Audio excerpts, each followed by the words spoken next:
the PLO, the Palestine Liberation Organization, was born in 1964 in the Soviet Union. It was a KGB psyop. And for those who get their panties in a bunch, I want to tell you that it's the truth. It's absolute truth. We have all the receipts. We have all the records. Even defected KGB agents came to the West and told us what the PLO actually came from, right? So it gets started in 1964. And I always say, if it was started in 1964, when the hell were they liberating, right?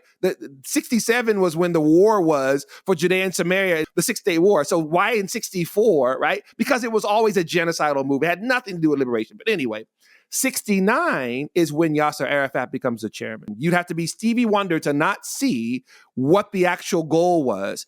Target Black leaders.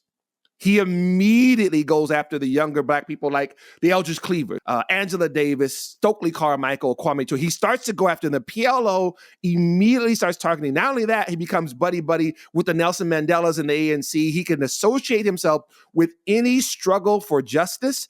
That is what the PLO did. I always clarify this. It wasn't to capture the hearts and minds of Black people. He could give a damn what Black people thought.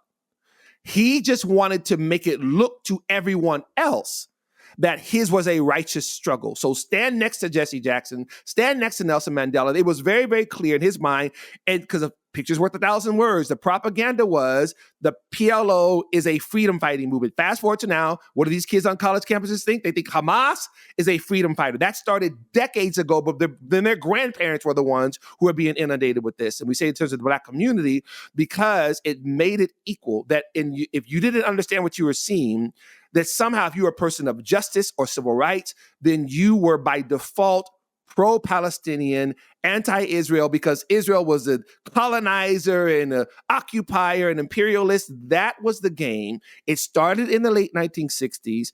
That's why you would see Yasser Arafat on these slick covers of Time, of Life, and everything. He had a propaganda machine. He had all his PR people, just like anybody else does, and they sold the PLO as a positive, good, moral thing and juxtaposed them to the IDF and to Israel as this evil, occupying, colonizing, genocidal, boom. That's how you got what you got. Of course, none of that is true, but that's what happened.